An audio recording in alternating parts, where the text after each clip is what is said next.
মৃত ব্যক্তির জন্য দোয়া কিভাবে করা যায়? আমাদের সিস্টেম না সুন্নত সিস্টেম স্যার? আমাদের সিস্টেমে হলে ভালো হয়, আমরা মাঝে মাঝে কিছু পাবো। আপনারা সবাই যে বছরে একবারও আমাদের দিয়ে দোয়া করান, আমরা তো কিছু তো পাবো। বাংলাদেশের মানুষ অভদ্র না, হুজুরদের দিয়ে কোনো কাম করালে পয়সা দেয়, কম দিক বেশি দিক, ঠিক না?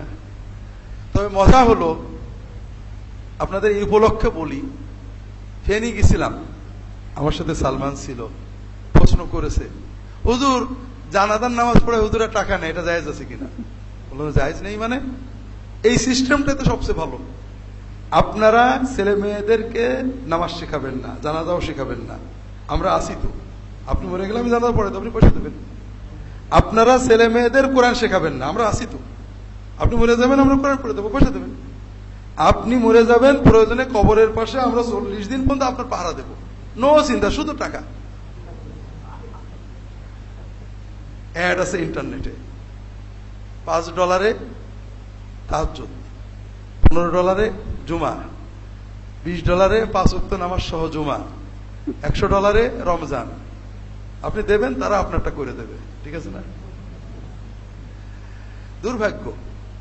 আসলে আপনারা যেহেতু অন্যায় করেন, সেহেতু মানে আপনারা সুযোগ দেন, তা আমরা আপনাদের ঠগাই। কথা হলো, মৃত ব্যক্তির জন্য দোয়া করবে কে? দোয়া করবে কে? সন্তানেরা করবে। কি বলে করবে? আল্লাহ আমার আব্বার মাফ করেন, আল্লাহ আমার আব্বার মর্যাদা বাড়িয়ে দেন। নাকি আমরা সবাই যে দোয়া না করলে আল্লাহ নেবে না? প্রত্যেক সময়ে, সব সময়ে চলতে, আপনি গাড়িতে বসে আছেন, হঠাৎ আব্বা, আল্লাহ আমার আব্বাকে মাফ করে দাও, আমার আব্বা এত কিছু করে, আম্মাকে মাফ করে, আমার নানিকে মাফ করে, দাদিকে মাফ করে দাও। মুখে বলতে থাকবেন আল্লাহ মাগফিরলাহু, আল্লাহ মারহামু, আল্লাহ ইগফিরলাহু, দোয়া করতে থাকবেন, বাংলায় বলতে থাকবেন। এটা হলো পিতামাতার জন্য দোয়া। সেজদায় যে দোয়া করবেন আল্লাহ মাগফির ওয়ালিদি, আল্লাহুম্মা রাব্বিরহামহুমা কামা রাব্বায়ানি সগীরা, হাত তুলে দোয়া করবেন। 24 যখন মনে থাকবে পিতামাতার জন্য দোয়া করতে থাকবেন, জীবিতর জন্য দোয়া করবেন, মৃতের জন্য দোয়া করবেন। এইটা হলো সুন্নত, সব সময় করবেন। খুব ভালো করে বুঝুন। আমরা মনে করি যে নাউজুবিল্লাহ, আল্লাহ বোধহয় হুজুরের মতো, হুজুরের 200 টাকা হাদিয়া না দিয়ে যদি দোয়া চাই, বোধহয় আল্লাহ দেবে না। আমি আগে 2000 টাকা খরচ করে হুজুরদের খাওয়াবো, এরপরে আল্লাহর কাছে বলবো, তখন আল্লাহ নেবে। বিষয়টা এরকম না। আপনি মনের আবেগে শুধু বলবেন আল্লাহ আমার আব্বার মাফ করে দাও, এই কথাটা কবুল হলে সঙ্গে সঙ্গে আপনার আব্বার আমলনামায় নেকি জমা হয়ে যাবে। এবং আপনি যে আব্বার জন্য দোয়া করলেন, এর জন্য আপনার আমলনামায় পিতামাতার খেদমতের বড় সওয়াব জমা হয়ে যাবে, যতবার বলবেন আপনি। কাজেই পিতামাতার জন্য, মৃত ব্যক্তির জন্য দোয়া করবে মূলত সন্তান, এবং এভাবে করবে। এছাড়া অন্যান্য মৃত ব্যক্তিদের জন্য আমরা দোয়া করতে পারি সব সময়। আল্লাহ কোরআনে বলেছেন, আল্লাযীনা জাউ মিন বা'দিহিম ইয়াকুলুনা রাব্বানা ইগফির লানা ওয়া লিইখওয়ানিনা আল্লাযীনা সাবাকুনা বিল ঈমান। আল্লাহ আমাদের মাফ করে দাও, আমাদের আগে যারা চলে গিয়েছেন ঈমান নিয়ে মাফ করে দাও। আমরা দোয়া করব। তবে ভাইরা, এক্ষেত্রেও দুটো সিস্টেম আছে, সুন্নত সিস্টেম, আমাদের সিস্টেম। আমাদের সিস্টেম কি?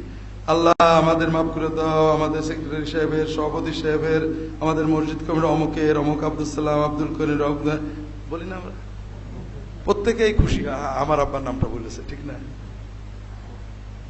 এতে মানুষ খুশি হয়। রাসূলুল্লাহ সাল্লাল্লাহু আলাইহি ওয়াসাল্লাম অন্য নিয়ম শিখিয়েছেন, দেখেন আপনাদের পছন্দ হয় কিনা। সাহাবায়ে কেরাম নামাজ শেষ করে আত্তাহিয়াত উফতে বসে সালাম দিতেন, আসসালামু আলান নবী, আসসালামু আলা জিবরিল, আসসালামু আলা মিকাইল, প্রত্যেকের নাম ধরে ধরে দিতেন। রাসূলুল্লাহ সাল্লাল্লাহু আলাইহি ওয়াসাল্লাম বললেন, এত লাগবে না, তোমরা বলবে আসসালামু আলাইনা ওয়া আলা ইবাদিল্লাহিস সালিহিন, আল্লাহ আমাদেরকে সালাম দেন, যত নেক বান্দা আসে সবাইকে সালাম দেন। এই একটা বাক্য বললে বিশ্বের যত মানুষের নাম নেক বান্দা হিসেবে আল্লাহর কাছে লেখা আছে, প্রত্যেকের কাছে সওয়াব পৌঁছে যাবে। কত সুন্দর, সহজ। আল্লাহ আমাদের মাফ করো, আমাদের পূর্বপুরুষ যারা ঈমান আমল নিয়ে সবাইকে মাফ করে দাও। আল্লাহ যত মুসলমান মুমিন মুমিনাত চলে গেছে মাফ করে দাও। এক কথা হয়ে গেল। কথা বুঝতে পারেননি? পিতামাতা জন্য সন্তান নাম ধরে ধরে দোয়া করবে, আর বাকি মুসলমানদের জন্য সবাই সবসময় দোয়া করবে। দোয়ার কোন অনুষ্ঠান, জানাজার পরে দোয়ার আর কোন অনুষ্ঠান সুন্নতে নেই, তবে আমাদের সুন্নতে